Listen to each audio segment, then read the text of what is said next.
AHSC, it's 7 agencies and their departments, and our 3 members appointed by the governor and the legislature. I'd like to welcome you to this, our 4th and final workshop on the draft guidelines for the Greenhouse Gas Investment Fund Affordable Housing Sustainable Communities Program. The state of California has taken a very obvious leadership role globally. We're among a handful of states and nations that have approached the problem of sustainable levels of greenhouse gas emission for the sake of climate change control worldwide. So we're a global leader in this field, and we have excelled in 2 of the 3 areas one must excel in to achieve the goals we've set for ourselves. And those 2 areas are in the technological realm, where we've created greater efficiency and continue to support research labs in California at all of our universities and across the country, and in fuels, where we have both led in research and led in lobbying to get the rules of the game changed to make those 2 areas much more efficient in terms of greenhouse gas emissions. The third, the one that no one can live without but has been the hardest to tackle, is how can we change the way we've arranged all of the spatial elements that we rely on in our landscape, and how do we master the task of getting between those spatial elements on the landscape. The legislature and the governor came to an agreement this year on funding a program that would begin to do that, to take us down that path, and they gave us a very innovative and flexible tool to begin that process with, and that is the Affordable Housing Sustainable Community Greenhouse Gas Investment Fund Program. There's a lot to put out there, but this program, I'm so pleased, was left as a flexible program with requirements to not just achieve these very important goals for emission reductions, but also to achieve other important societal goals. And so mixing these all together in a program that is flexible, because it has to be, we don't know, we can't prescribe one thing that works in every place, every community. We need to be flexible and have a lot of openings, and on the other hand, we must have assurance that what we do can achieve what we've set out to achieve. So I'm very happy to have the tremendous team I have working with the Strategic Growth Council on this. Particularly our implementation partners at the Department of Housing and Community Development and the Department of Conservation. And I look forward to your questions today. We know that these guidelines are complex and complicated. They are, because we're trying to create a flexible and inclusive program, and that's hard to do without writing 85 pages. But we look forward to these questions. We really want to clarify these guidelines with you, so that you can then generate comments that clearly address what you think are the major issues associated with these. And with that, I'm going to turn it over to the SGC Deputy Director, Allison Joe.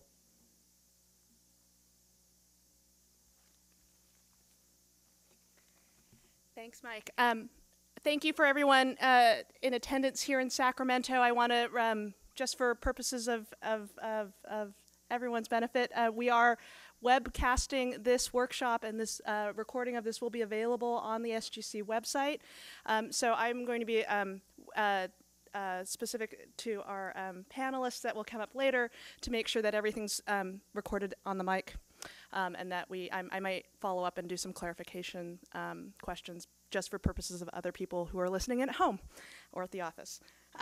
Thank you very much for coming. We really appreciate this. Again, our 4th and final workshop on this draft guidelines version. What we're going to do, as Mike had mentioned, is really talk about, one, providing an overview of the draft guidelines of the program as we've proposed it in our September 23rd draft, and then provide clarification on anything within that draft guidelines document.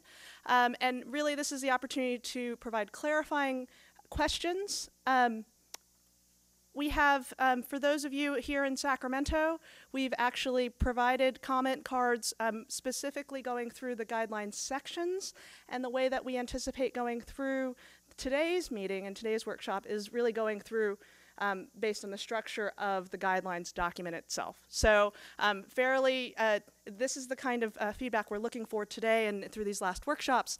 The intent of this workshop is not to provide technical assistance and really go through specific projects that some of you may have kind of in the back of your minds, but maybe providing clarification on the types of the eligible projects, eligible costs, things like that. So trying to make this much more of a general workshop as opposed to specific technical assistance on projects that some of you may have in mind.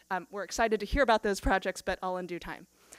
So with that, I'm going to just do a quick this is the outline of the presentation. This structure should be fairly familiar if you've looked at our guidelines document. It follows essentially the structure of our draft guidelines document.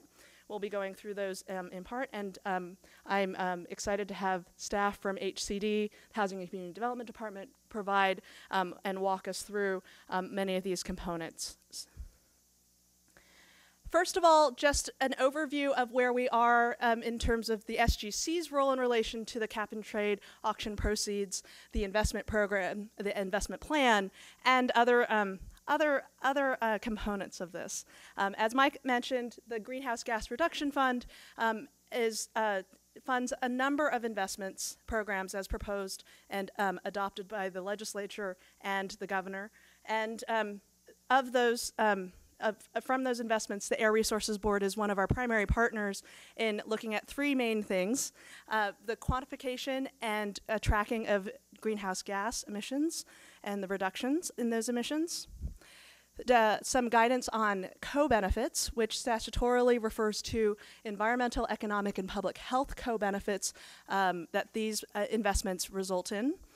And finally, guidance related to disadvantaged communities, and specifically how the Greenhouse Gas Reduction Fund programs and the departments and agencies that implement those programs ultimately respond to and directly benefit disadvantaged communities. The Strategic Growth Council is one of 12 agencies and departments receiving greenhouse gas reduction funds this fiscal year. And in the Affordable Housing and Sustainable Communities program, there's really two components. One is the Sustainable Ag Lands Conservation Program, which is being administered by the Natural Resources Agency and the Department of Conservation.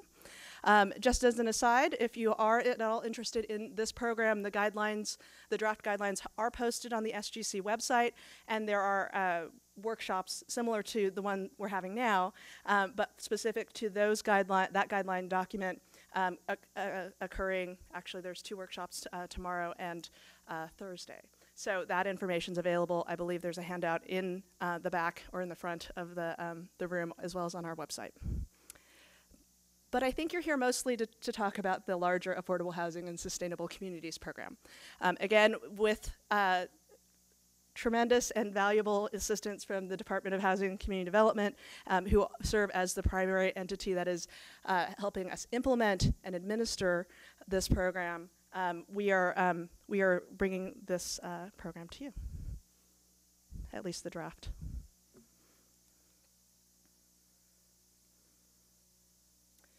The purpose of the program is really straightforward. To support projects that increase accessibility of housing, employment centers, and key destinations via low-carbon transportation options, so walking, biking, transit, and ultimately resulting in fewer vehicle miles traveled. This program is providing grants and affordable housing loans for infill and compact transit-oriented development and related infrastructure and program activities. The one thing I do want to also note is in this PowerPoint we highlight some, in bold, some of the terms that we use. Those are consistent with what is in our guidelines document, so you'll see these terms referenced a lot. We've actually provided as a handout to you in the audience and at home posted on our website those frequently used terms throughout this document. So we wanted to, there's a lot of words. the guidelines are a hefty document. We also wanted to make sure that there was some visualization and understanding of what this means when we talk about these kind of transformative catalytic projects that ultimately result in this change in behavior and shift from, and reduction of vehicle miles traveled. These are conditions that you would see in many of your communities across the state, looking at a fairly car auto-oriented boulevard. What we hope to see over time, and with some investment in these areas, is looking at mixed-use, transit-oriented development in corridors, looking at a range of modes and opportunities for residents, visitors, businesses. Here's a similar example, again, car-oriented, shifting to more bicycle and pedestrian-friendly, with some very good examples of infrastructure, green infrastructure in particular. And then ultimately providing some dedicated and protected, more protected opportunities for access in terms of active transportation. Just to go over the basics of what's really required as a threshold in this program, there are 3 statutory requirements that I want to make sure that we emphasize here. The first and primary threshold, and this won't be the last time you see this, is really the reduction of greenhouse gas emissions. Because of the nature of this program and its presence in the cap and trade auction proceeds investment plan, we are in the focus on this program is looking at clean transportation and sustainable communities. The reduction of GHG is looked at primarily through reduced vehicle miles traveled, including mode shifts from single occupancy vehicles, as well as reduction of trip length. There should be a consistency, and there's required to be a consistency with the regional sustainable community strategies, or similar planning documents, similar regional planning documents. And then finally, there should be consistency with the state planning priorities as reflected in statute. And this is essentially summarized as promoting infill development and equity by promoting and improving existing infrastructure, a lot of what you see in your infill communities, protecting the environmental and agricultural resources, and finally, if there is new development required, that it is as efficient as it can be. Built adjacent to existing development, appropriately planned for growth, and served by transportation and other utilities and services. So projects must demonstrate greenhouse gas emissions reductions that focus on vehicle miles traveled reduced. In addition, projects can also demonstrate ancillary GHG reductions through examples such as improved energy efficiency, net carbon sequestration, and other GHG reductions or emissions avoidance. However, that's not the primary metric by which we are using for this program, for the purposes of the competitive program. We're going to walk through a little bit about what that looks like. I think that is, because it is our primary threshold, because there are a lot of questions still lingering and yet to be confirmed regarding greenhouse gas emissions reduction, specifically for those of you who have projects who are looking to try to figure out, okay, what does this really mean in relation to my project? How do I measure it? How does this work? The big picture is looking at vehicle miles traveled reduced per capita. And that's a shift in your travel mode. So a range of travel modes, alternative travel modes, as well as alternatives to single occupancy vehicles. So car sharing and ride sharing is still something that is a shift in reducing those vehicle miles traveled. And how you get to and from those key destinations. Where you're going, how are you getting there? How do you change behavior, change your mode? Ultimately, that will reduce vehicle miles traveled and your greenhouse gas emissions reduction. Some examples of the factors that do reduce the vehicle miles traveled. Some of you may be familiar from a transportation planning sense, looking at the Ds, the letter D. And these are examples of those. The density, changes in density, thinking about diversity of land uses, how you design your street network, how you are able to access your destination, as well as your distance to transit. These and other project characteristics are things that can be changed or looked at to really change how you address the number of vehicle miles traveled, how you get around. There's also additional information just for background for those of you who may not have it, who may not be following it, from the Air Resources Board, specifically on impacts of transportation and land use policies and the intersection of those. So we recommend as reference that those are great resources. In terms of the program specifics and the requirements for GHG quantification, this continues to be an undetermined effort at this point. We're looking at applications required as a requirement. The application should demonstrate that the proposed project reduces GHG emissions, subject to methodologies established by the ARB. So in our initial first-year guidance, and on these approaches to estimate the GHG reductions will be provided in the final draft guidelines, which will be posted on the 1st of December. So SGC staff, as well as other entities involved in the Greenhouse Gas Reduction Fund and their programs, have been working with ARB over the course of the last few months to really determine what this GHG quantification looks like. There's a lot of concern and just questions from everyone on how this quantification is going to come about, what it looks like. Are there complex modeling methodologies that we're going to have to do and going to have to do quickly that we may not have the resources for?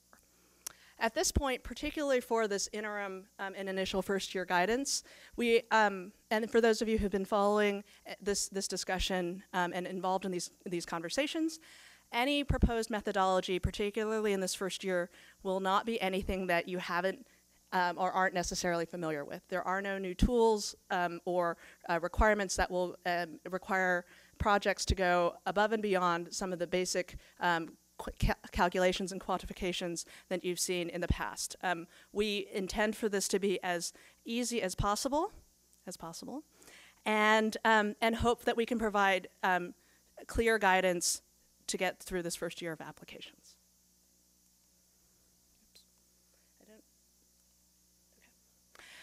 I also wanted to go through and just briefly mention the disadvantaged community guidance.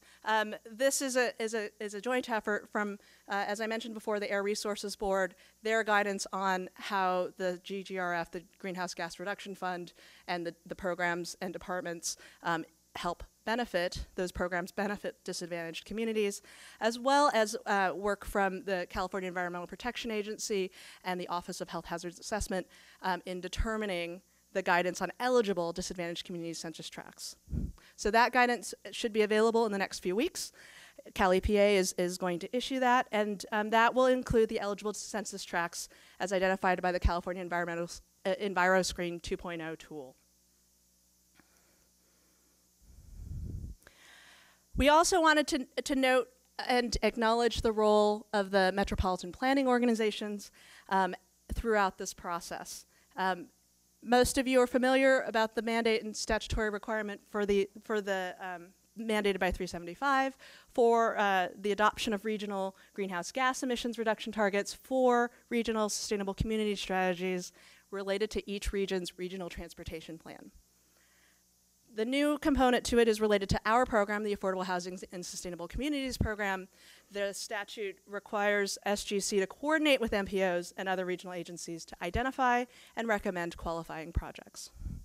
At this point, we have been in close conversation with with the state MPOs. We recognize that there is a diverse, like many things in our state, not every region is the same. And the approaches to how we might address this in a statewide program vary. And so what we're trying to do is determine with the MPOs how to best do that in light of the need to really get these projects implemented and out. We hope that throughout the course of the implementation and rollout of this year's program in particular, but I think in future years it's incredibly important for the MPOs to help and for the state and the MPOs to work together in the programmatic workshops as we do assistance in the release of the notice of funding availability, in providing and assisting with technical support throughout the process. So what I'm going to do is switch this over and talk more detail about the program and allow for staff from HCD to come forward. Eugene Lee, Craig Morrow, Linda Wheaton, and Jennifer Seeger from HCD will now will walk you through the program. Also, if you do have questions on the sections as you have them, please lift your note the comments available, and staff will come by and pick them up. This is how we're going to handle the second part of our workshop and really answer questions based on these comment forms. So if you need a comment form, I'll come by and I'll walk around and do that. We are also going to be looking at the comments and questions and really responding more to general questions and clarification. Thanks, Eugene. Good afternoon. My name is Eugene Lee, and I'm the chief of the Infill Infrastructure Grant Program and TOD programs at HCD. So it's a pleasure being here and seeing some familiar faces, and welcome. I realize this is the part of the afternoon where there's some mass digestion going on, so this is all good because I know you're all very interested in this program, and we've worked really hard to try to make this program as clear as possible. Having said that, I appreciate Mike's introductory remarks about flexibility. And, I can't think of a greater analogy of flexibility than like buffet restaurants, right? There are choices for everyone, and where do I find and navigate myself in this restaurant?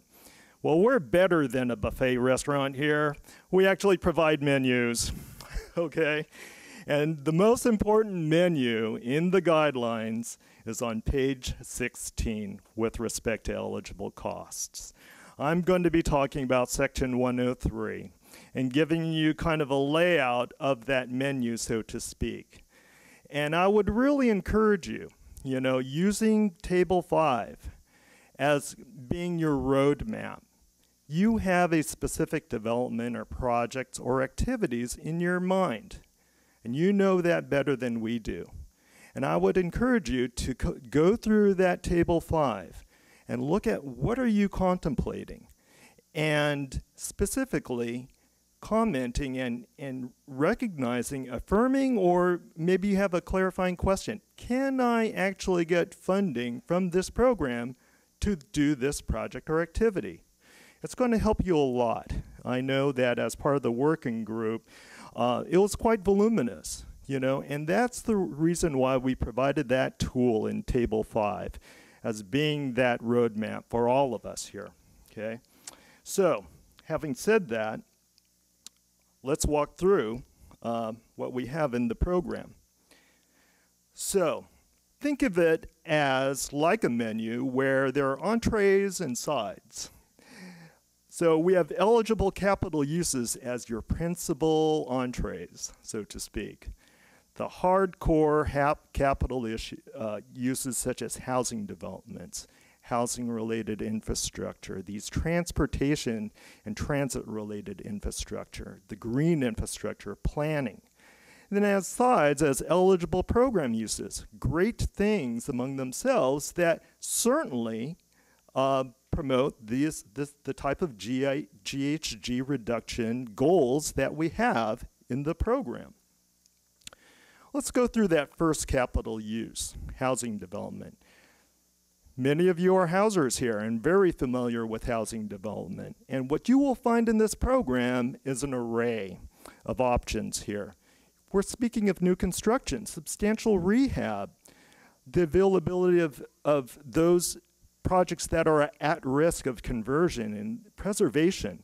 This is exciting because we have that kind of flexibility here.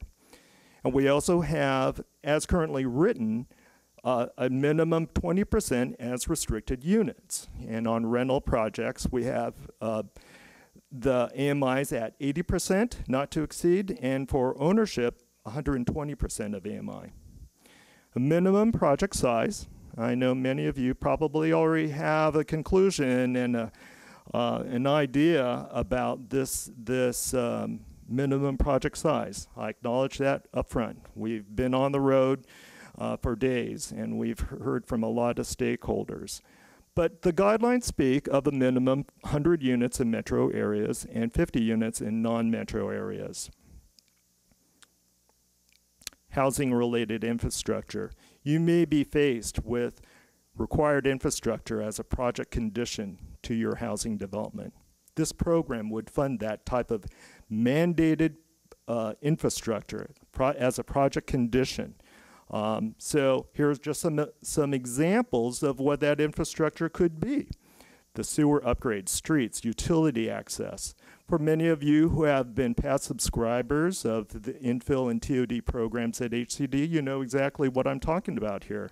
You know, those costs can be very expensive and are literally barriers to housing development. This program would pay for that. Site acquisition of that infrastructure is also eligible, like those programs are. Impact fees, we recognize that that is a part of development. And this program can pay for those impact fees to the extent that those are also required to the project as a project condition, a local project condition. And specifically with respect to if the impact fee is related to infrastructure. What do I mean by that? So let's say we're speaking of sewer expansion and that kind of capacity. And there's a fee being charged to the development. Well, we would pay for that fee up to $200,000. That is our cap. If the impact fee is, for example, being assessed to pay for libraries, fire service, police service, those are not what we call infrastructure costs. Although they are legitimate impact fees, this is not the purpose or place to fund those impact fees, okay? Transportation and transit-related infrastructure. Part of that can obviously can blur between the housing-related and housing-required infrastructure, but you know, this is also an option where it could be increasing and enhancing public transit, enhancing pedestrian bicycle access between the transit station and key destinations. In these slide presentations, by the way, you'll note certain terms are bolded. So please pay attention to those bolded words because those are very important words among our definitions here in this program. And they are in our guidelines. And also soft costs as related to that infrastructure. Green infrastructure, it's quite exciting that we have an option to pay for that. Environmental sustainability of the project area, because you're submitting an application with respect to a project area. Not a project, but a project area. Keep that in mind. And to the degree that you're including things such as tree canopy, stormwater filters, and those kind of soft costs, that's also eligible here. So you really get a sense of the flexibility that Mike described here. Pre-development costs, something that you conventionally don't see as a part of a program as it relates to planning implementation, is also available here at AHSC. So you'll see studies, project-based infrastructure financing plans, and that. Now, let's go to the side, so to speak. The eligible program uses. So this is a program that involves projects, capital uses, and programs. And what kind of programs am I describing? Active transportation, transit ridership, criteria pollutant reduction. And so you could find here that we will pay for those startup costs associated with a program operation. Expansion costs. Maybe you're operating in a program already and you really want to be able to expand it, take it to a higher level of service. And this is an opportunity to enhance that existing program that you already are successfully implementing. Now, what we want to pay for is ongoing operational costs beyond the term of this award, or supplant some existing funding that is currently funding that program. And with that, you're all awake, I see. That's terrific. This is a good sign. Let me introduce Craig Morrow, our TOD program manager.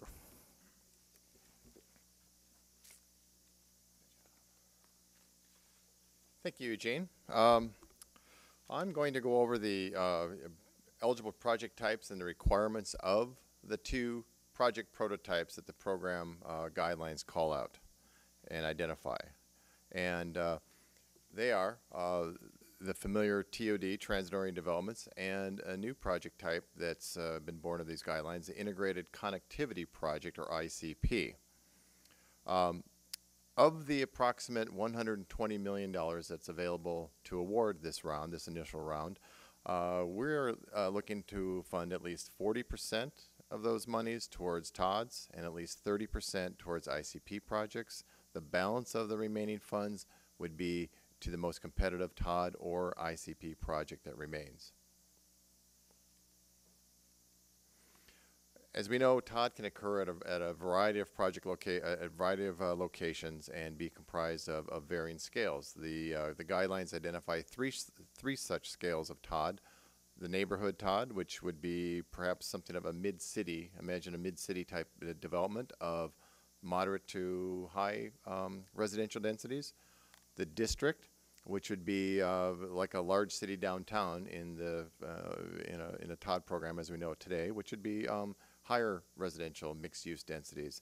And then, of course, the TOD corridor, which could connect a neighborhood to the district, for example, along a heavily traveled transit way that has high employment accessibility and access to other areas. And so we have three distinct scales: the neighborhood, district, and corridor. One of the requirements for a TOD project is that it must include at least one affordable housing development, and that the must be designed to support low carbon transit options that feature high quality transit, which is again a defined term, all the bolded definitions here. And connect that high quality transit must connect to key destinations, which are a wide variety of community amenities that you'll see in the definitions.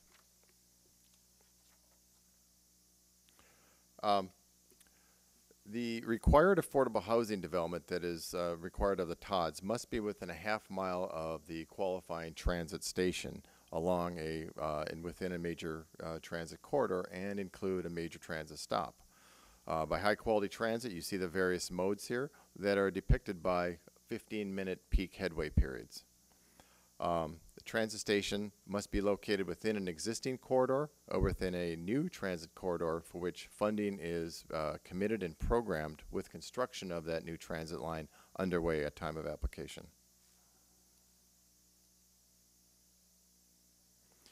To Eugene's menu suggestion, here are the requirements of a TOD. Of course, it's the affordable housing development, which may or may not be funded by AHSC funds. I mean, again, it's either an eligible, you may seek affordable housing development funding from the program, but if it's funded separately, that's okay. But the affordable housing development is required under a TOD, and at least one capital use with the option of having yet another capital use or a program use. Here are some examples that we pulled looking at that menu that's on page 16. We have the required affordable housing development, and then we have a number of other capital uses or program activities that would meet that requirement. The integrated connectivity projects, or ICPs, were primarily designed to achieve GHG reduction by increasing connectivity between key destinations through new or significantly increased transit ridership. Originally designed for non-metropolitan areas and portions of metropolitan areas which lack that high quality transit requirement of a TOD. The requirements of an ICP is that the project area include at least one qualifying transit station served by the modes you see on the slide. And another key distinction is that there's no distance requirements between the key destinations. And here's a slide that depicts the requirements of an ICP. At least one capital use and an additional capital or program use, and of course the option to include yet another. Affordable housing is not required of an ICP. And a depiction of potential applications we might see. A capital use listed on the left-hand side, and an additional capital or program use depicted on the other side of this slide that gives some examples of what a project, a typical ICP project, may be comprised of. This summary is, I believe, our table 1, and it just basically kind of covers the slides that I've presented in kind of a nutshell presentation of trends requirements, eligible projects for TOD and the ICP. And we expect that this is not an exhaustive list, and we're looking forward to your questions on other guideline details as we get to the Q&A period. And for now, I believe Linda's going to present funding set-asides.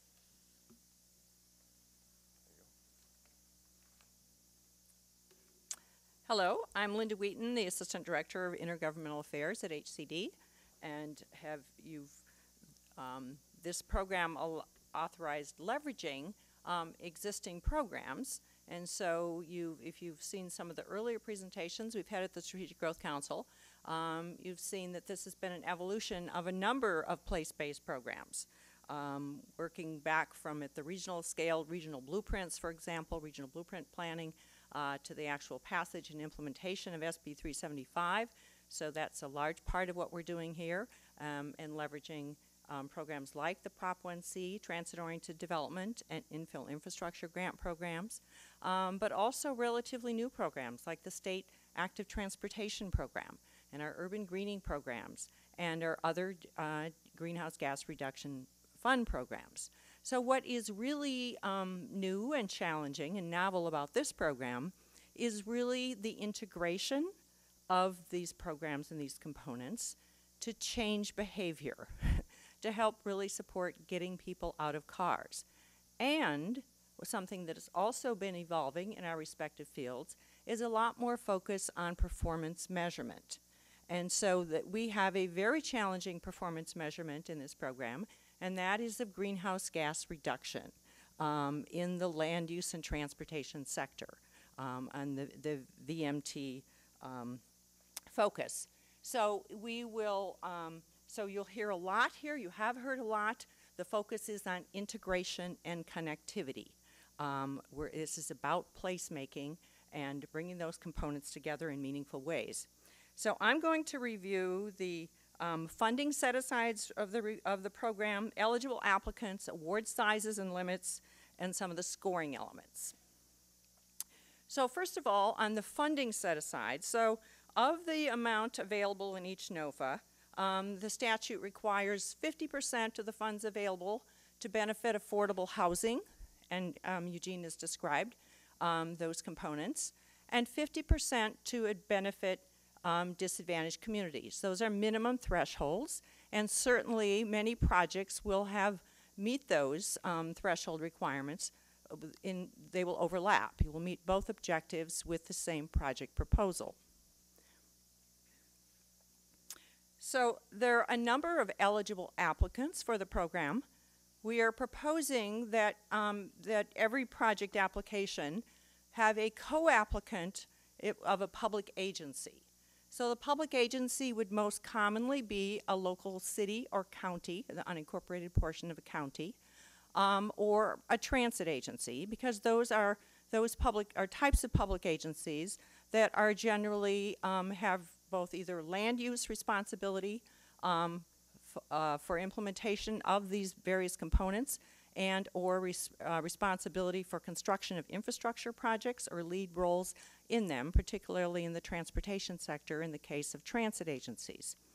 So along with the public agency, and there are several reasons for that, one of which is, as we indicated, a threshold requirement is implementation of the Sustainable Community Strategy of a regional transportation plan.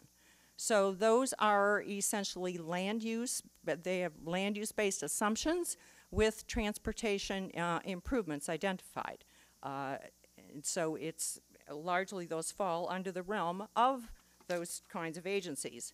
And there are also going to be recording requirements on greenhouse gas reduction with this program that are similar to and related to other reporting obligations that these agencies typically have.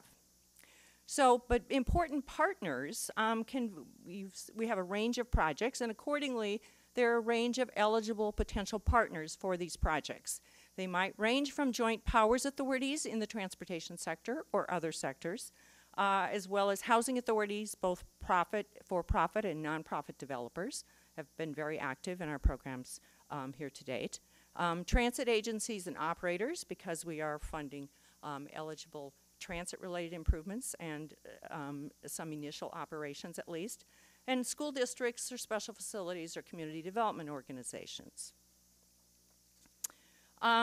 So one of the real challenges with so much demand and so much project eligibility, and especially developing projects at scale to have sufficient impact, is setting some caps on awards. So we have two project prototypes that have been described, the transit-oriented development, or the TOD category, and the integrated connectivity projects, or the ICPs. So the largest of these, the TODs, and especially because we're proposing taking these to a larger scale than most of what we have funded in the past, are proposed to be capped at $15 million with a minimum of $1 million. And the second one, the ICPs, are proposed to have a minimum of $500,000, 500,000, and a cap of $8 million. That is, obviously, it would be desirable to have larger award sizes, but this is done in consideration each NOFA. We anticipate that each NOFA cycle, the award caps would be considered relative to the amounts of funds available.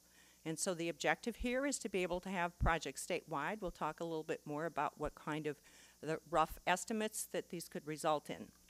While there is no limitation on the number of applications that could be submitted by a public agency applicant, we do have proposed limits on the awards that could be actually awarded to single applicants and per project area. And again, for the same reason, we have high demand and we need to see some distribution within the state. So how are we proposing to score these? So one of the things I think it's important, Craig mentioned the high quality transit areas, and one of the key differences between the two project prototypes is related to the quality of the transit and the ability to support transit-oriented development, very reliant on higher densities and high-performing transit. And so we have a requirement in the TOD for 15-minute headways at least one of the transit stations that the project is supporting. So you have a 15-minute headway requirement on the transit for the TODs. That is not, we don't have the ICPs don't require that level of high-performing transit. And that is to enable a broader variety of place types to be able to qualify and support these types of developments. And so each of the developments, each of the project types is proposed to be rated on criteria applicable to it. So TOD proposals would be rated against TODs, and ICPs would be rated and ranked against ICPs. So Jennifer, a little bit later, will go into some of the specific components of that. So whatever, but between the two prototypes, one of the most important categories, one of the most important ratings in these kinds of projects is project readiness. We need to have projects that are as close to shovel-ready as possible and that can deliver. So there are typical criteria that we've used in the housing realm to judge readiness are proposed to be included here as well. And so you will notice that the criteria in the draft guidelines don't yet include the proposed actual point scoring for the individual criteria. We will be assigning those in the revised update of the guidelines to be issued in December. But that's one of the items that we welcome your comments on the individual point scoring or the relative relationship between them. So that first category, as I said, of readiness, in the one case would rate the readiness of affordable housing development and also of programs. And so we would look at things like the amount of leverage, having site control, we're proposing as a threshold requirement. That means NEPA, SEPA, NEPA if applicable, and CEQA clearances would have to be completed. And also is leveraging, of course, is a very important signal of the confidence of other funding sources in the proposed project, and that will be an important scoring point. We're also encouraging the leveraging of some of the other programs, the new greenhouse gas reduction programs, such as the low carbon transportation or some of the others that are available. It may be, we don't yet know all the timing cycles for those programs, but as the programs develop, this will grow more in the future.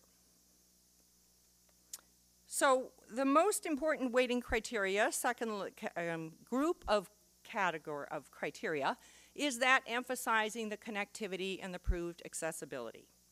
So one of the key objectives, very important to this program, is accessibility to employment areas. So we have proposed minimum thresholds for accessibility to employment, to major employment centers. In the one case of TODS, similar to criteria that we've used in the past in the TOD program. And then we have a new criteria proposed that would be applicable to ICPs as well. So we welcome your comments about that. Proximity to supportive land uses is one of the so-called Ds in terms of importance. So there are 3 categories of supportive land uses that projects can be ranked on. So those range from categories of neighborhood, kind of convenience uses, ranging into other more destination types of uses. Then we know that the propensity to actually use transit is affected by characteristics like parking standards, like the availability, the accessibility of other supportive options, like car sharing, the availability of transit passes, and so forth. So those are also features that we have credited in the past in our TOD program. Certainly walkable corridors is a very important one, and so the walkable corridors aspects and the bicycle features criteria are important ways in which active transportation programs could be leveraged with these funds. And so we're looking especially to leverage the transit within the neighborhood, district, or corridors. And finally, important to placemaking and to actual use, to creating walkable, inviting neighborhoods and areas where people like to gather and where it's convenient to use transit, are often dependent on community greening and natural resource conservation features, including environmentally sensitive stormwater, etc. Finally, the last category of rating criteria relates to community orientation. So while the program, as we indicated, has a minimum required for those developments in TOD that require an affordable housing development, there is a minimum of 20% of the units of a development proposed to be affordable to lower income households.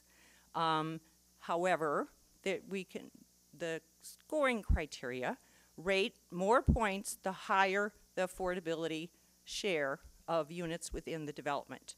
So that means there's flexibility to fund either mixed use, mixed income developments, as well as mixed use developments at a range of income levels. We have a new criteria we're proposing that leverages the work that's been done at the federal level on looking at the combination of housing and transportation costs, the HUD Location Affordability Index. We're still investigating and assessing this, how it plays out in this context, and how it might support or be used in place possibly of some other criteria, or perhaps different components of it. Anti-displacement. So we know, you may have seen recently reports that TOD development is one of the hottest development trends, not just in California, but in the country and in much of Western development. And this kind of demand has placed high pressures, high speculative land cost pressures on many of the same areas that we're looking to support equitable TOD development in. And so anti-displacement strategies are a very important part of project applications, especially those involving both housing and existing housing as well as new construction. So the preservation, the acquisition and rehabilitation and the preservation of existing housing in these locations is extremely important and a product type that we hope to see applications from in this program at a higher degree than we have in the past. Finally, the extent to which the project addresses co-benefits related to public health, economic development, and environmental protection are also important. So project applicants will be asked to not only identify what those are, but to propose quantification of the co-benefits consistent with the guidance from the Air Resources Board in their interim guidance document on disadvantaged community benefits. Community engagement. But while we're proposing that the projects have their entitlements, this means that we would be looking for community support, efforts of the community support the development beyond that required in the entitlement process that they've already been through. So we're not looking to, we're not expecting that projects would go out and be subject to new and additional conditions, but that they would have garnered support and make efforts to, depending on the project, those kinds of activities might vary, but we're basically looking to evaluate projects beyond the mandatory requirements that they would have had for their local entitlement process. So that's just an overview that, of the criteria, and again, we welcome your comments on the particular criteria proposed. Thank you. Jennifer is going to review the application scoring process.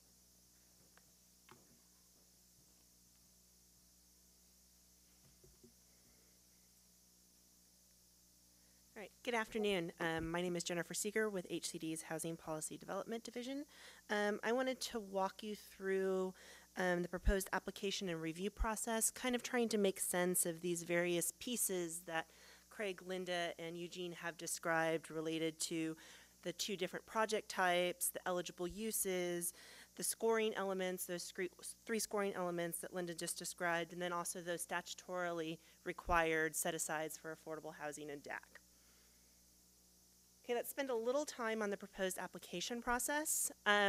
We anticipate releasing a NOFA. We'll get into the the timeline a little bit later, but our NOFA or funding solicitation should be out hopefully beginning of 2015 in January. Once that is released, we're proposing to go out and do some regional outreach workshops. These workshops would really be targeted to providing technical assistance, working with potential applicants, kind of fielding some of their questions, kind of filling out eligibility based on projects and things that they might have in mind. Second step here would be a concept submittal and review.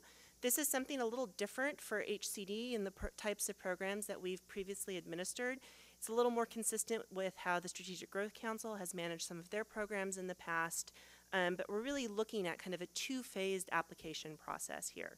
So the concept submittal and review process would really look at some select program elements focused primarily on readiness, demonstration of meeting threshold eligibility requirements, a description of the proposed project, and identification of your proposed project area. The idea behind the concept submittal and review process is really kind of threefold. The first is we want to ensure that we're focusing our expenditures on the most competitive applications, given the limited amount of program funding we have available, particularly within this first year of funding. Secondly, we want to be able to have an opportunity to provide some targeted technical assistance to folks on their applications, on their full applications, focusing on applicants from disadvantaged communities primarily. And then also to identify some pipeline projects that might not be ready, might not meet our readiness criteria that we've established in the guidelines, but could be potential projects for future funding rounds to be able to work and develop those applications and work with those applicants. And then top-ranked concepts will be invited to submit full applications. Those full applications would then be reviewed based on the criteria that is included in the program guidelines and that Linda just did an overview of, and then we would ultimately be making funding recommendations to the Strategic Growth Council. Okay, so the reviewing process and scoring. So there's a lot going on here, a lot that's already been described. So how does this all work once we get applications submitted to us and we start to rate and rank and provide recommendations for funding? So what we're proposing to do, as Linda alluded to, is to separate TODs and ICPs. So once the applications are submitted to us, we would put applications pretty much in two piles. TOD applications and ICP applications would be rated and ranked only against those other applications of that project type. There's specific criteria relative to TOD projects, and there's some specific criteria that are relative only to ICP projects. And if folks have their program guidelines with them, the table that really helps to kind of communicate which criteria would be applicable to any proposed project that you might be submitting an application for is Table 7, and that's on page 53 of the guidelines. So what we've tried to do in this table is really kind of set up, as Eugene described, all of the eligible uses across the top, and then looking at the 16 criteria that we're including in the guidelines and letting you know exactly which criteria would be applicable to that type of proposed eligible project. So this is really kind of your roadmap for determining what criteria your application would be scored against. Now, you'll notice looking through this that there's the potential that you could have a TOD project, two TOD project applications based on what their second capital use is that they've decided to include as part of their application. They may have different maximum total scores. So what we're proposing to do is to base it on a percentage of maximum points. So you could have a TOD project that could have a maximum score of maybe 400 points and a TOD project that has a maximum point score of maybe 250 points. But when you look at the scoring criteria and you do it percentage-wise, they could each achieve like 97% of the total maximum applicable points. So then they would be kind of on equal footing, 97% score for the criteria-based score moving forward. So that would really represent your total score. That's the criteria-based score. Okay. Then we would add a GHG-based score on top of that. This dark gray box, we kind of don't know exactly what that's going to look like at this point. As Allison mentioned, we're pending the guidance from ARB, and more information will be available on exactly how that score will be calculated in our December 1st final draft that we release. So the total score, which is your criteria-based score, plus your GHG-based score, would be your cumulative score that would then be used to apply to the various filters that we have going on for the program.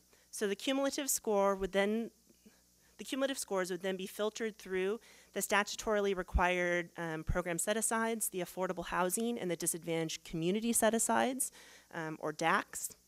Then we have the minimum funds per project type, that's the TOD and the ICP split. And then we would ultimately have the funding recommendations to the SGC. A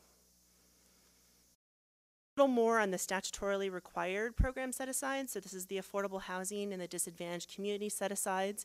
As Linda mentioned, 50% of the funds go to affordable housing projects. That includes housing-related infrastructure funds. And then 50% of the funds must be allocated to projects benefiting disadvantaged communities. So, but those are two kind of separate pots, and there's definitely going to be some overlap there. We don't know to what extent there's going to be some overlap, but we anticipate that we will very likely see affordable housing TOD applications that are benefiting disadvantaged communities. So it's kind of an unknown at this point what degree we're going to have some overlap there. So once we've applied the disadvantaged community and the affordable housing set-asides, then we get into the minimum funds per project type. This is the proposed 40% TOD, 30% ICP split. That leaves us kind of 30% in the middle as a little bit of wiggle room, and we figure that wiggle room is really going to help us achieve those affordable housing and disadvantaged community set-asides. So once we take everything through the affordable housing and disadvantaged community set-aside filter, if we haven't met those objectives, once we get down to the point of the 40% TOD, 30% ICP split, we can use that 30% in the middle to kind of help us achieve either of those statutorily mandated set-asides. So wanted to spend just a few quick minutes just kind of walking folks through what it might look like for our first initial year of funding. We're estimating that approximately $120 million would be available for local assistance in the first initial funding year. That does not include the $5 million set aside for the Sustainable Agricultural Program. So of that, 40%, as we mentioned, would be allocated to TOD projects, 30% to ICPs. You can see how that kind of calculates out here. So that would be approximately 48 million of that 120 million being allocated to TODs. 36 million would be for ICPs, and then we've got that 36 million kind of floating in the middle there that could go either to a TOD or an ICP. So if we're looking at maximum awards as proposed in the program guidelines, 15 million for TODs, 8 million for ICPs, you get down to potential awards, and the range there in those bubbles in the middle of the screen represent kind of assuming the low end at maximum awards, and then if we were to do it at kind of 50% of maximum award. So for a TOD, you get between 4 and 8 projects potentially statewide.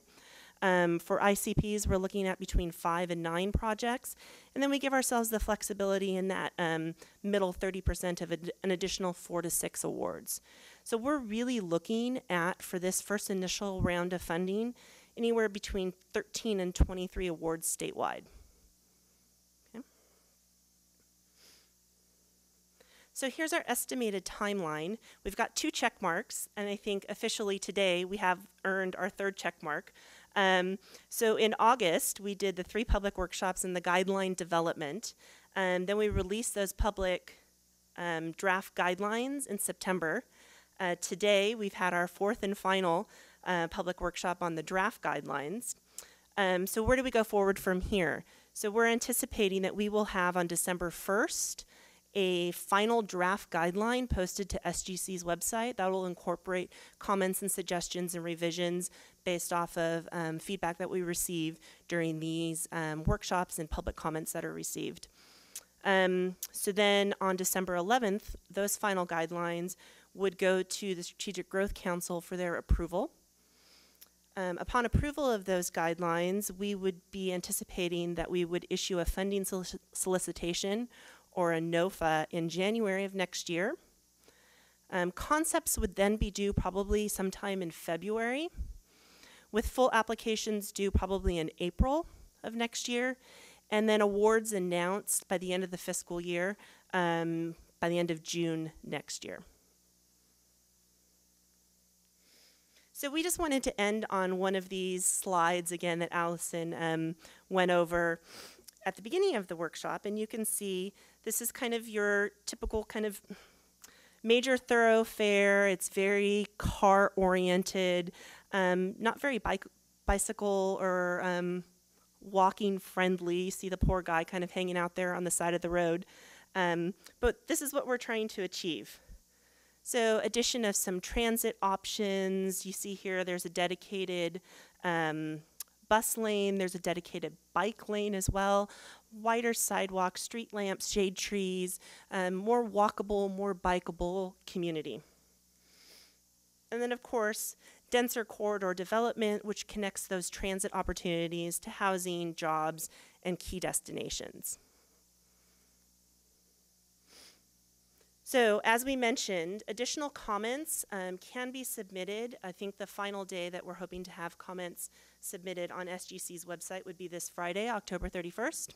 The link is here. There's also a public comment form on their website that you can use to submit those comments. And I will turn it over to Allison now to facilitate the question and answer session.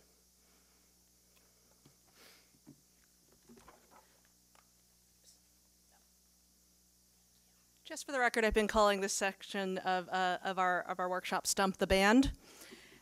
So what I'm hoping to do now is have Jennifer, Eugene, Craig Darwin Musavi, who is with Caltrans, come up and actually serve as our panel. And what I hope that you have done, and I think we've received, are a number of questions on the guidelines. So again, if you have questions, please raise them up, and we'll have someone come and collect them. Kim will be collecting them, and other staff, if they're around, raise them up again, because they all went up and then they went back down. So we can't collect them, and Kim's coming in from the back. So we'll go ahead and do that. Those of you who are watching remotely, we aren't able to monitor for questions. So again, this link that is visible and available through the SGC website is essentially similar to this comment card. For those of you who are submitting public comments, you can choose to attach a document. So some of you may choose to do more formal letters or specific questions in specific sections. So that's just kind of the intro. So everyone's assembled. I've given you guys enough time to get situated. What I am going to do is, again, as I mentioned, go through this through the guidelines document. And we recognize that there's a lot in here, and that there's a lot of information that we might need to be a little bit clarified. What I might do, there are some questions here from the audience, but I may also just ask staff to go through and provide just a bit of clarification. Again, you may have covered it in the presentation. There's a lot of information in that presentation as well as in the guidelines, so I may ask some more specific or just to walk through some of the categories and eligible issues again, just because the benefit of being the last of 4 workshops is that we kind of have a sense of what the frequently asked questions actually are. That's one of the things that, we've had a little bit of practice. Just overall questions, we're not getting a ton of questions about purpose and scope and description and overview, the initial sections. There are some overarching questions that I think we'll get to later about some of the other sections. But we wanted to launch right into section 102, which looks at eligible projects. And that really looks at how we describe the transit-oriented development projects as well as integrated connectivity projects. I wanted to see if the question, and what I'm doing is actually generalizing the question. Some of the questions here are very specific, some of them more comment-oriented, and so I'm trying to basically summarize and come up with a more general question for the panel and for those at home at the office. And so, feel like a game show host otherwise, right? For those of you playing at home, this is how we do this. The question I wanted to ask is it's kind of twofold. One is to really talk about the importance of transit and transit connectivity in both the transit-oriented development and the integrated connectivity projects. And so I'll let you decide where to take that first. And then the second question is the importance of housing in both of those categories. All right, I'll start with the transit section of that question. As mentioned earlier in the presentations, transit is, or proximity to transit is required for both the ICP and TOD portions of the projects. The main difference here is the headway requirement. So the TOD projects do require 15-minute peak headways for transit. So if you do have those 15-minute peak headways, you're automatically a TOD type project. All other areas, non-metro areas that don't have that, and metro areas that also lack that 15-minute headway requirement fall under the ICP category. And in terms of the transit component, transit proximity is required, but actual transit improvement isn't necessarily required as long as you meet the capital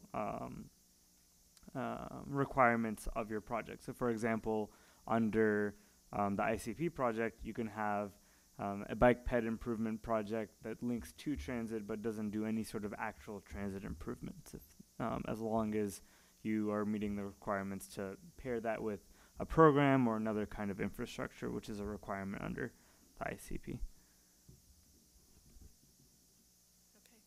great, thanks. And then the question about housing and its relationship to each of those two project categories. For obviously you can for those who were familiar with the or use the TOD or infill programs of past at HCD, you'll see some familiarity with the TOD project types woven throughout the TOD projects here in the AHSC, and that's important to know because the program, one of the key features of the program is that 50% of the funds go towards affordable housing, and the need to place those in transit-rich areas to achieve the GHG reductions through reduction of vehicle miles traveled has been proven in TOD. So it carries an important weight here in this program. The distinction between a TOD project type and an ICP project type is, as we said in the presentation, the ICPs were intended for typically non-metropolitan areas that may not have those residential densities at a particular, and lack the transit as well.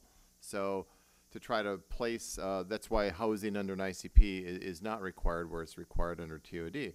So, but transit, as Darwin said, plays an important role obviously in both programs. Housing plays not as a focused role in the ICPs as it does in the TOD. So the importance is that the TOD project types obviously require the housing development, and be it a 100% affordable or mixed use, but the housing is certainly required. The affordable housing is required of a TOD. So it has great importance in distinguishing the two project prototypes. And I think we've made the point inherent in the title of an ICP, right? This concept of connectivity is critical.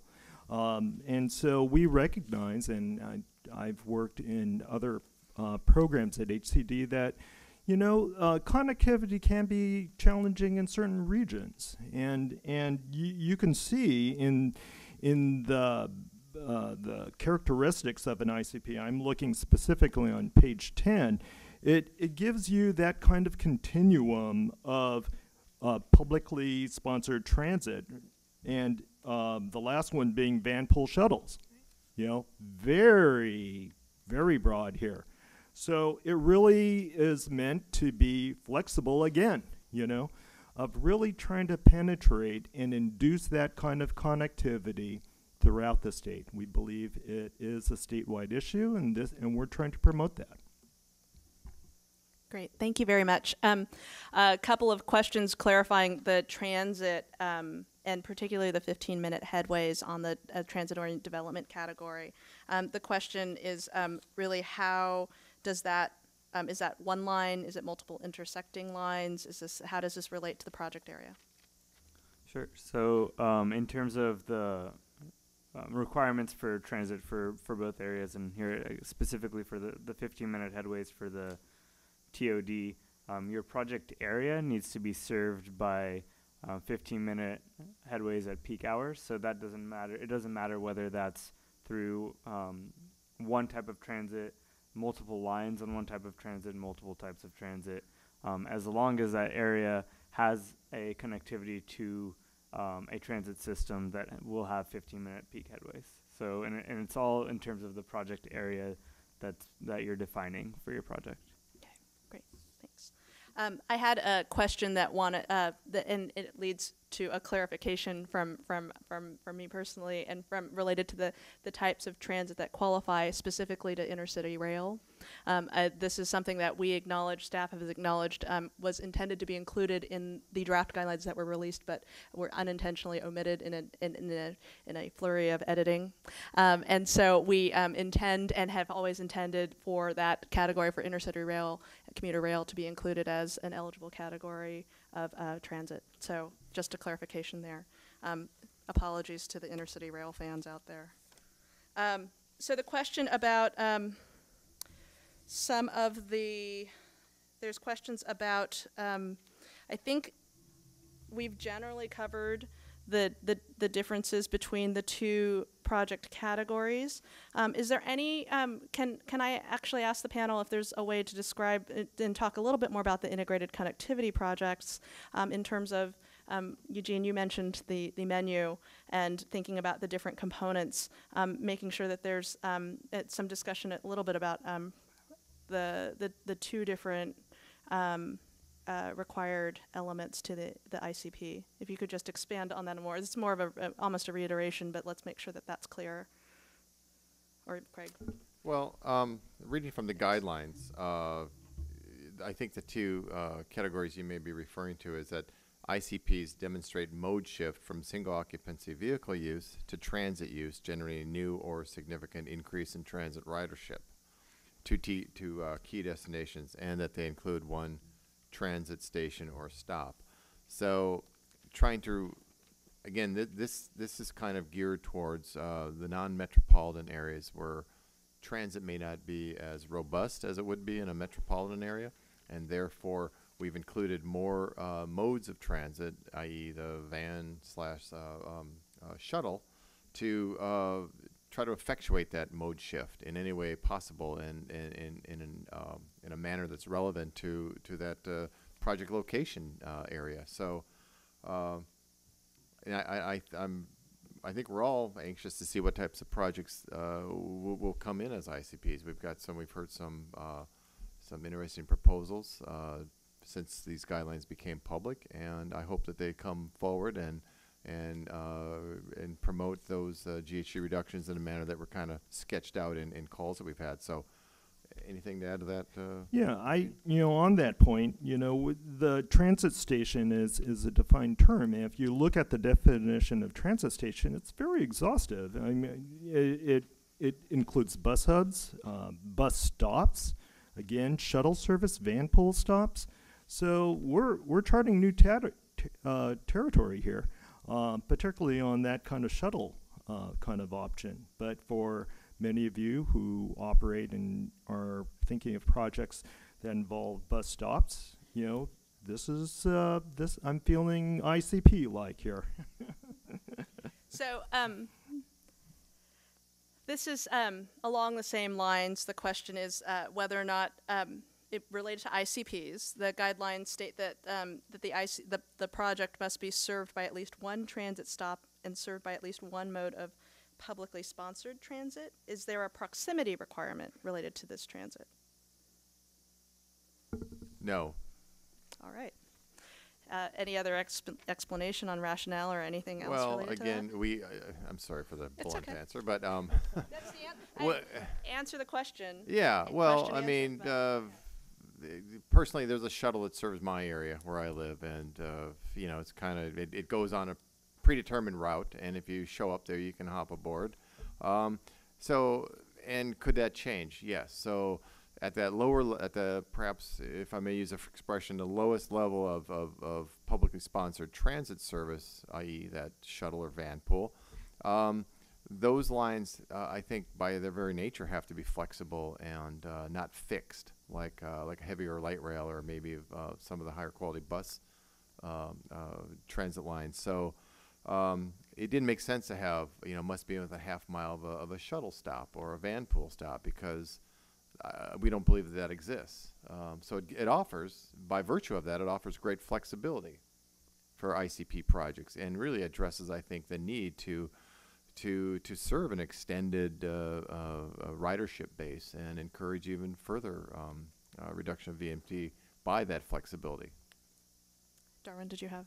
Yeah, I just wanted to piggyback on that and say that the ICPs, the project area is self-defined, and for many reasons, like the reasons that Craig mentioned, but something to note with that is obviously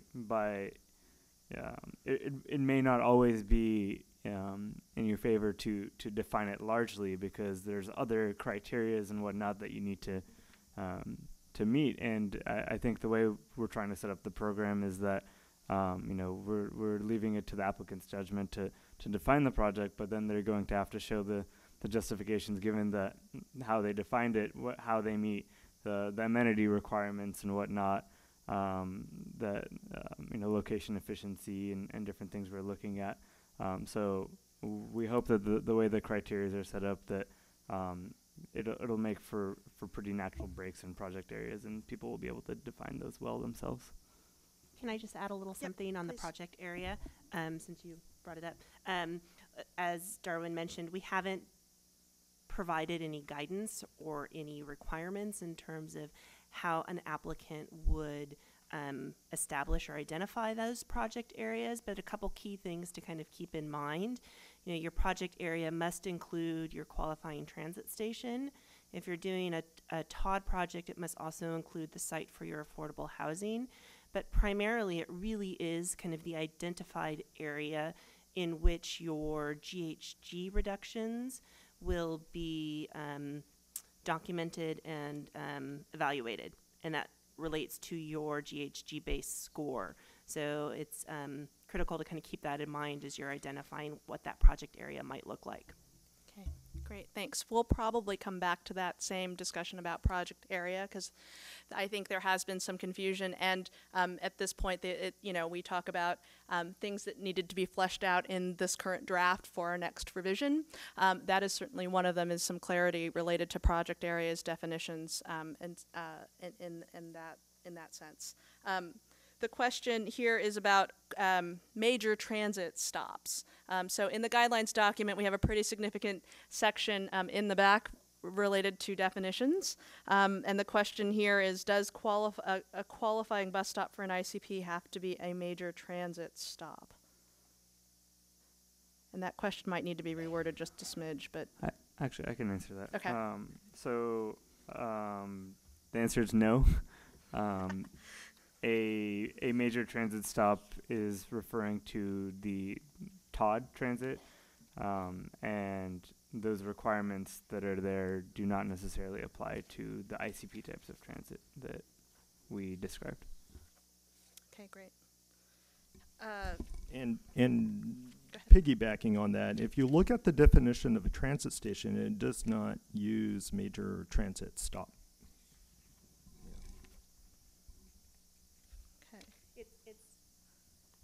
It's really all looped into, if folks really want to get into the nitty-gritty, it's really all looped into how we define a qualifying transit station in the definitions. So for an ICP, that is a transit station, as Eugene just mentioned, and for a TOD project, it would be the major transit stop definition. And one clarifying thing on top of that, we've also, since releasing this, noticed our discrepancies between the word station and stop, so everything will be station or stop once we set out the new guidelines. So it'll be major transit station or stop, qualifying transit station or stop, etc. Great. I have a couple of questions related to the GHG metrics. I'll grab that later. The discussion about, and I think this was discussed at the beginning of the presentation, but to confirm that what we're trying to encourage is mode shift to transit as well as shortened distances and shortened trips. That is true. So again, we're looking at reduction of VMT as well as reduction of trip lengths. Looks a little bit at location efficiency issues and the like. The question is, must a project show VMT reduction by mode shift to transit, or can it reduce VMT by mode shift? Mode shift is ideal, although if you reduce the number of trips, so similar questions. I have a couple of housing-related questions here that I'm going to ask. We're kind of shifting over to some of the eligible uses of funds, so section 103, specific to housing developments and the project size. I have questions on the housing, what we've at least put in our draft guidelines on housing size, particularly related to the 100-unit project size for urban areas. If someone could address that. Well, we received... Metropolitan areas. Thank you. Yes, as Allison pointed out, and as we did throughout the presentation, for metropolitan areas, the minimum unit size is 100 units, and the non-metro is 50. And we decided to try to, well, that came into the guidelines as a result of how do we best try to achieve the GHG reduction at varying scales relative to housing developments in metropolitan areas and those in non-metropolitan areas. And we feel that at that minimum level, it's much easier to achieve greater reductions in GHG. And we feel it's appropriate. We've seen that succeed in TOD in rounds past of that program.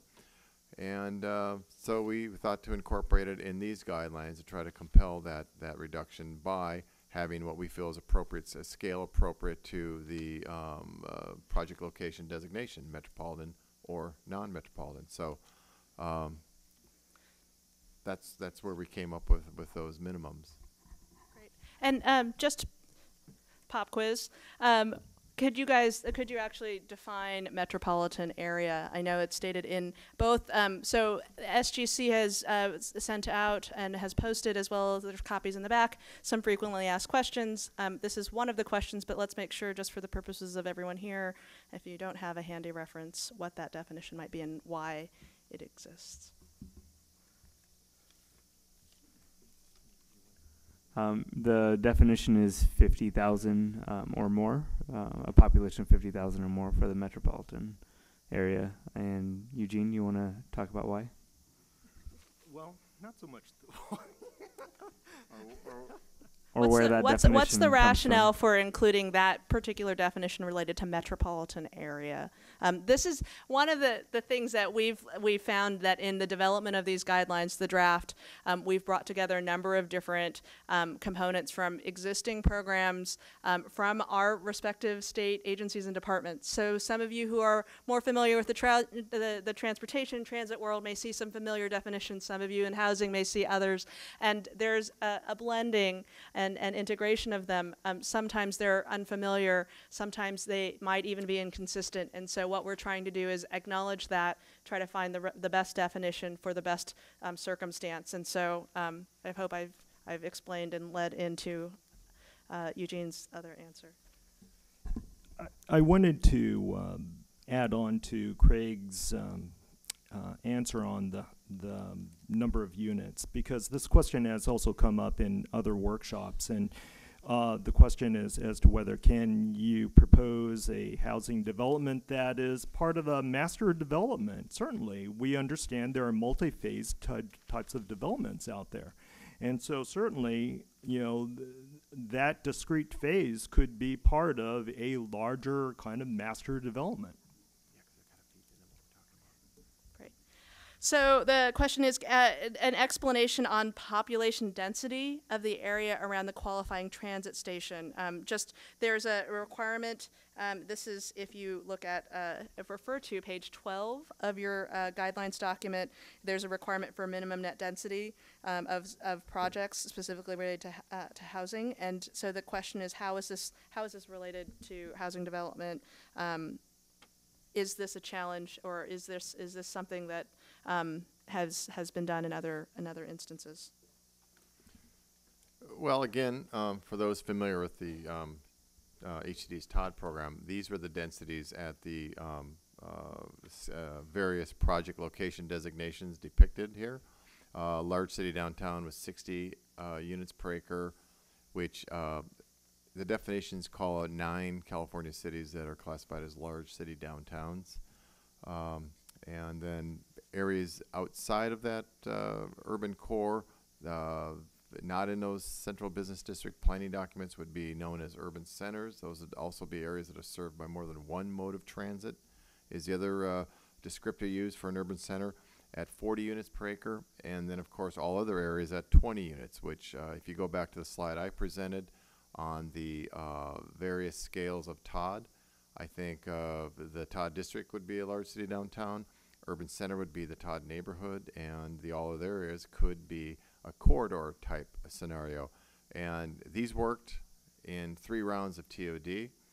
Every project that we awarded met these density requirements. And you'll note too in this table that if it's that applies to a residential only project.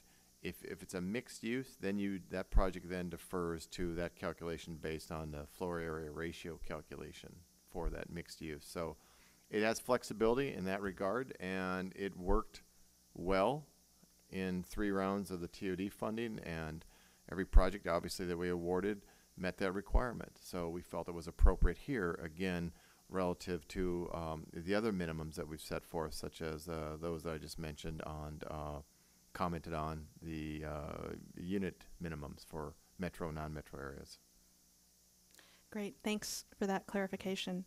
Again, as we go through these questions, many of you may have specific project examples or examples of where that may not, given changes in project design, changes in intent of program. Really, there may be some other examples that don't necessarily address or that may not fit with these density requirements or any other requirements. So that's where the comments from the public are incredibly helpful. If there's examples that we can show, these are all incredibly complicated requirements, and we recognize that projects are cobbling together and piecemealing funding and approvals and direction from all sorts of stakeholders and interests. If there are challenges to developing those projects based on a misalignment, let's say, of programs, that's something that we would like to hear about and be able to better align if we can and if it meets the intent of the program. I had a question about the affordability requirement for our housing projects. The current just some discussion about the rationale for that. If the reference to that is on page, actually page 12, same page of the guidelines, which requires at least 20% of the total residential units to be restricted.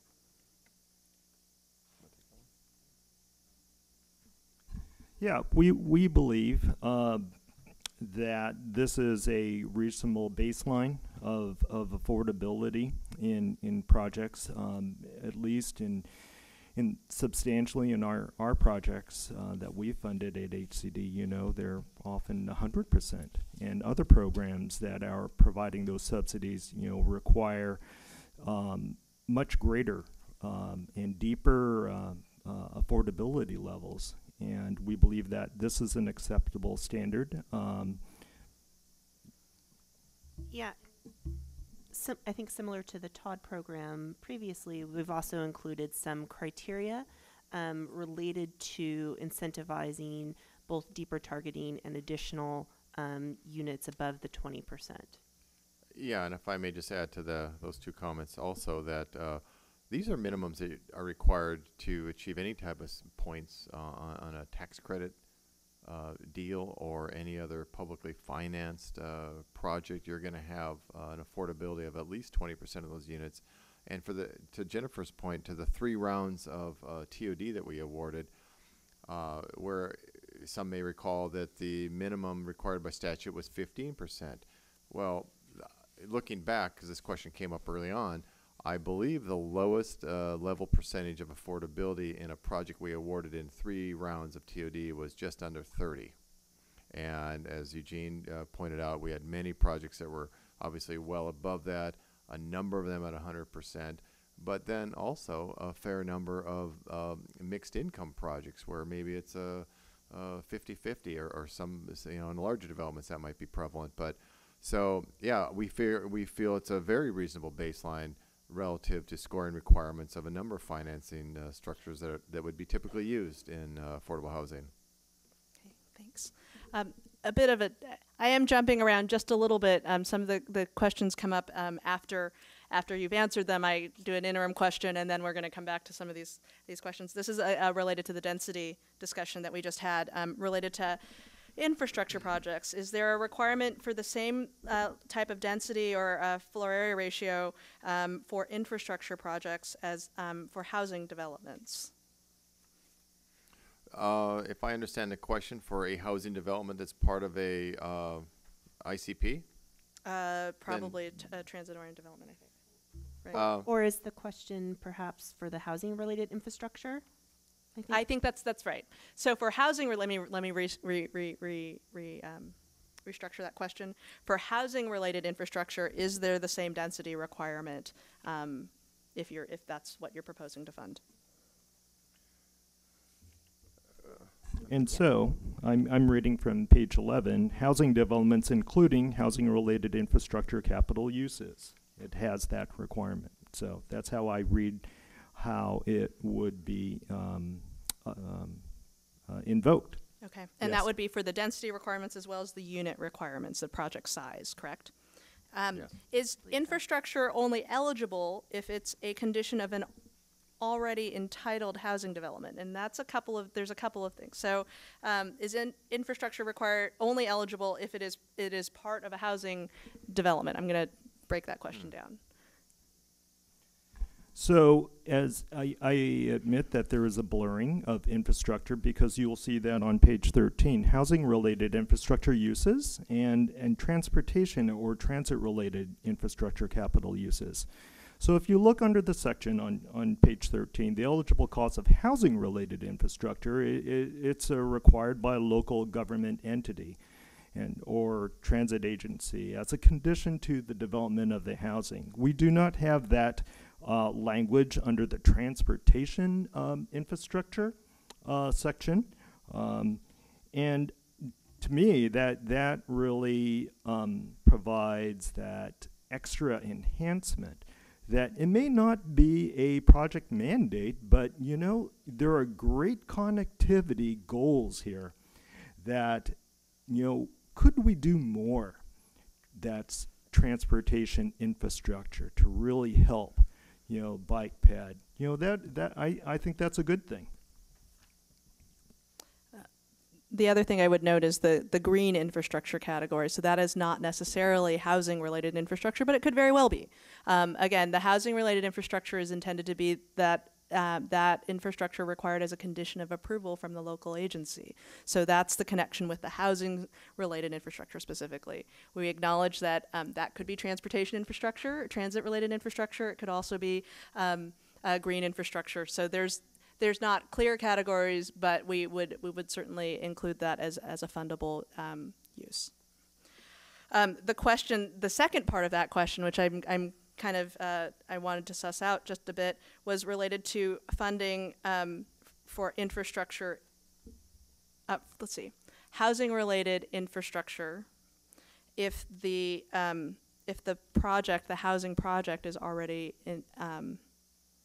completed, if it's an existing infrastructure. Well,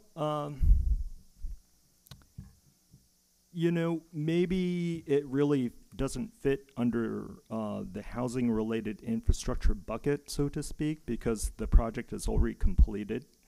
But maybe we have a scenario where that housing development could actually be benefiting from other kind of infrastructure improvements. You had mentioned about the green infrastructure, other kind of ancillary kind of transit related infrastructure capital uses.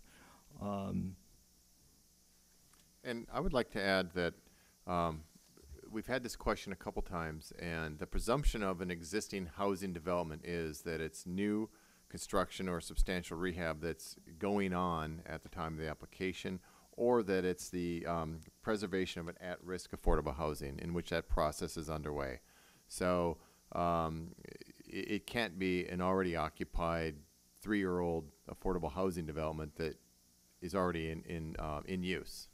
So if you look under capital uses, what the housing development must be, those are the requirements for an existing, in the example given, obviously non-AHSC program funded affordable housing development. So there has to be some activity of it either being substantially rehabbed or undergoing an acquisition rehab or preservation of at-risk units. And to add on to that, the exception to that rule would be under the ICP where housing isn't required. So connections to that housing could be done under an ICP if you meet those transit requirements and using the housing as one of your key destinations for those the connectivity improvements. But I think in that situation, it wouldn't count as housing-related infrastructure. It would count as just general infrastructure. And again, that housing-related infrastructure counts towards our 50% affordable housing set aside. So that's kind of why we're, you know, careful on what we fund out of that bucket. And my ear caught something that I think might be worth just highlighting is that if the project is under construction during the application period, then it is considered eligible for funding. So that's just something that I heard that I've heard, but this might be a particularly important point, considering there's a lot of projects under development going through the process. We look a lot at readiness. Sometimes readiness doesn't wait for application deadlines, and so we want to acknowledge that there might be some, at least for this in this first year, especially since there are short timelines, there may be projects that are currently under construction, and as the guidelines state now, that's something that would still be potentially fundable. Okay. Having said that, Yes, the guidelines do say construction of the project has not commenced as the deadline of the submittal of the application. Okay. So. Thank you for that clarification. Always helpful to go back to the what's written on the page there. A question about pre-development expenses. How will funds for eligible pre-development expenses be available during pre-development, or is this a reimbursable expense? And this might address a little bit about the actual nature of the program, the reimbursement nature of this program. What you want to first, and I'll follow. I would say that in regards to whether or not we can reimburse activities that were previously completed, that this is not a reimbursement program, that any of the costs incurred must be after the date of the execution of the standard agreement. In the IG Todd program, we've operated from the point of award, recognizing that standard agreements could take some time to actually execute due to the complexity of the project. So that has really been the bright line that that we've used at HCD on those two programs. So we point of award letter, and there are eligible costs in the guidelines, and you can incur those, and then we could memorialize and approve those costs in the budgets and in the state contract in our grant or loan agreements. It does become problematic going prior to award, as you can imagine. It raises eyebrows, and it really complicates things. Great, thank you. So let's move along a little bit. We're clipping along. This is good. We're talking a little bit. Actually, if you could just quickly talk about eligible costs related to impact fees. There's some questions and some discussion about everyone acknowledges, anyone who's tried to develop a project or approve a project or work on a project actually acknowledges the level of the significant cost that is added related to local impact fees, development impact fees. And so some discussion about the rationale for, one, including them, that might be part of, and then two, the limit that we state in the guidelines. Well, experience tells us that impact fees are in fact impactful, financially impactful on developments, and do represent barriers to development, particularly in this development environment. And for that reason, we've tried to kind of contain, yet also acknowledge them as a legitimate use. And to that end, I explained in the slides that we're paying for those fees that are directly related to infrastructure. So, so what that means is that we'll be financing impact fees, but maybe not all of them, okay, that are applied to your project. We recently had several projects that we funded in our round 3 of the infill program, for example, that we really saw some outliers out there applying those as part of their infrastructure budgets, and it really kind of raised concern, quite frankly, with our loan committee and other who are represented. If any of you are aware of the HCD loan committee, and raising that legitimate question: is this really the highest and best use of our precious funds to be funding impact fees? And so this is our attempt to try to be a part of the solution, but not necessarily, all of the solution to this. Great, thanks, Eugene. I'm going to move forward, and we're basically, again, plugging through the guidelines document. I'm looking more at the questions related to Section 104, which are assistance terms and limits. It's the size of the award, the limits of each award. If there are other questions related to previous sections, I'm happy to receive them. I may not quite get back to them. I want to get through the document as much as we possibly can. There's some big picture questions that I want to get to and make sure the panel has time to address and that we acknowledge. The question about really just walking us through again the discussion about the maximum grant award for both transit-oriented development and integrated connectivity projects. So $15 million is the maximum, 15 to 1 million, and then for ICPs, the 8 million to 500,000. Just the rationale between the limits on that.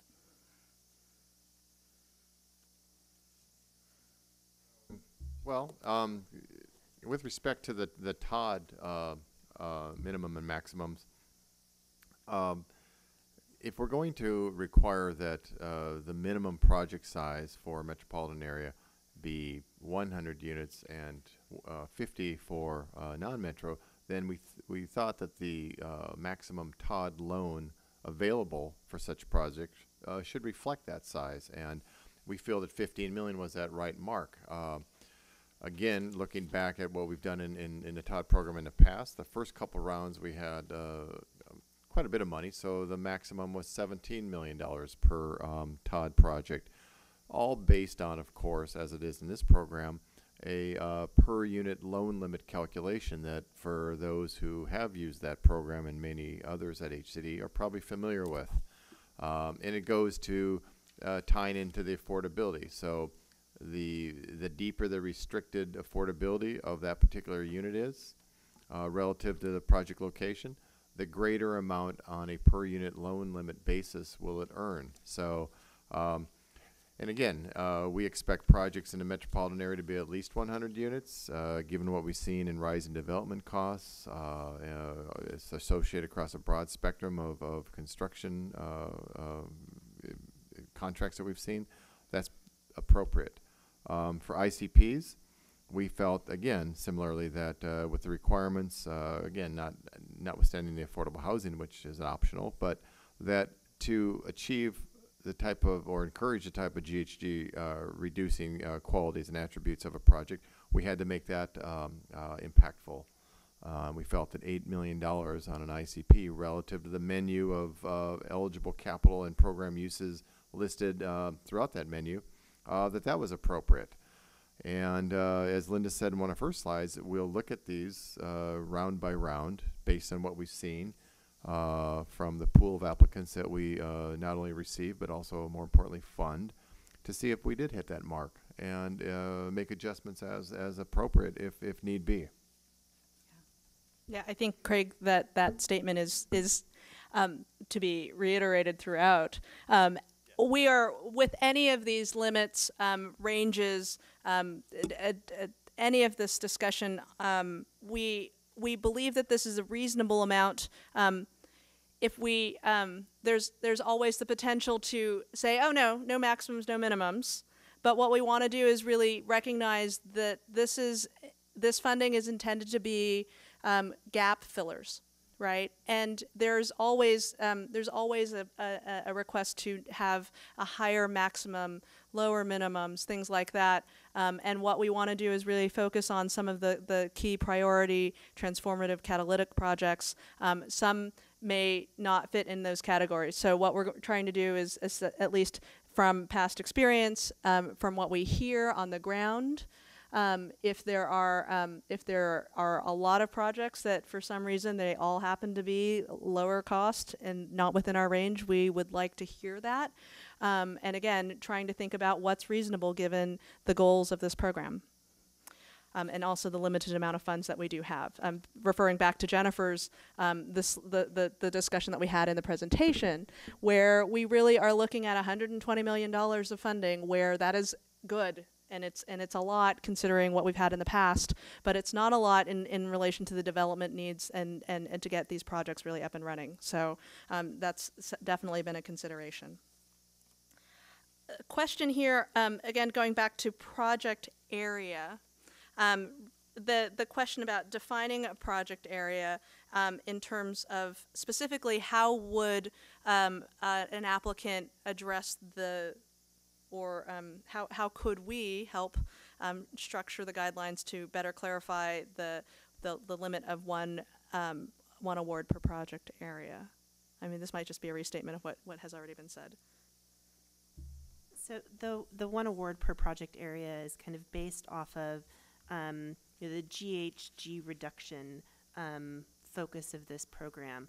So particularly in year one, we get into a little bit of a little bit of trouble potentially if we look at overlapping project areas or funding more than one project within a project area, where we might be facing a situation where we would be double counting the GHG reductions for that project area. So I think particularly for this first year, we're really sensitive to that and have included the restriction on the one award per project area. I think moving forward in future years, if a project area was previously funded and they have an additional eligible uses that they want to apply for to be funded within that project area, we might be able to look into how we're attributing different amenities and different attributes of the project area and how that might help in not double counting GHGs. But for this year, it is just limited one award per project area. And what this is really, as we've talked about this through our workshops, what has become clearer and clearer to us and to participants is the need for coordination internally within your agencies and related geographic areas. Using some of looking at the range of eligible applicants and the need for projects and the limitations placed on the guidelines, again, based on the current level of funding and the concerns related to double counting GHG reductions. We really want to make sure that there is, those requirements actually require some coordination within local jurisdictions internally, within departments.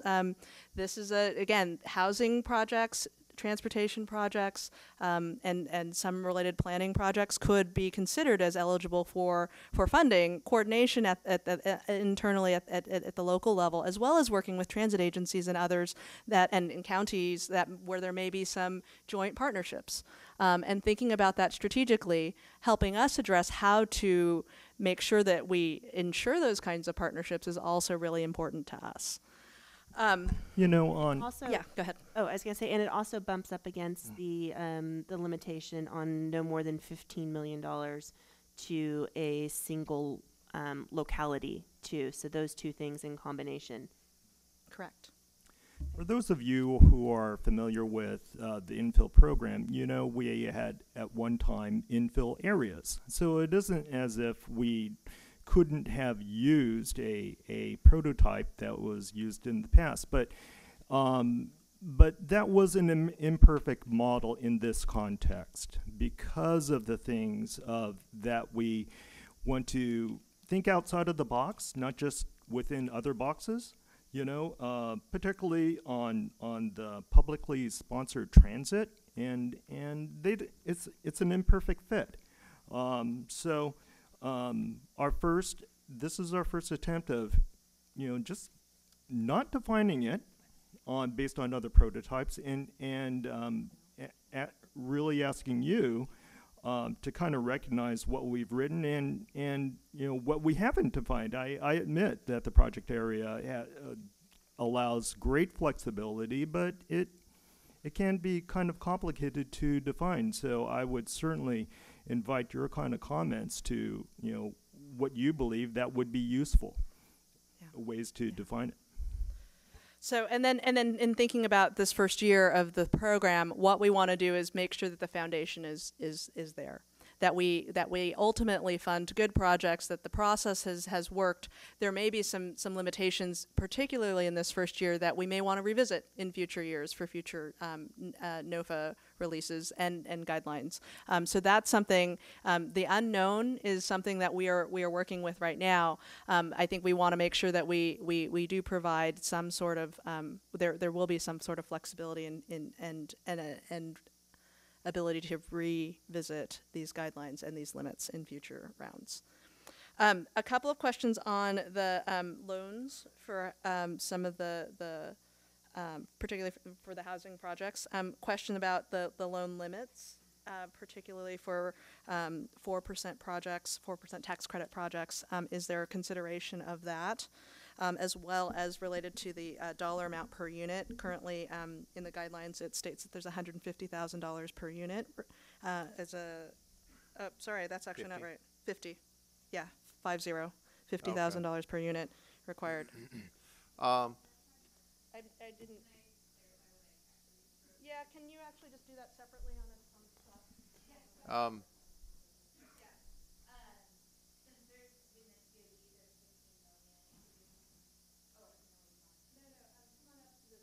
All right. Yeah, I'd rather.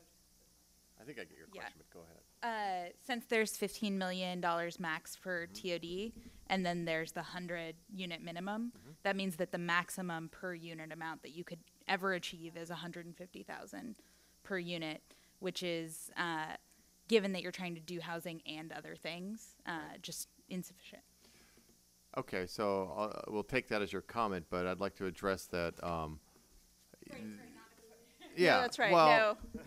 and if that number became true when you did your gap analysis, I would support that that is too low of a number. But we're looking for, of course, leveraging of other funds. And even though the per unit loan limit relative to the county in which a project might be located at the lowest AMI level might reach 150 per unit,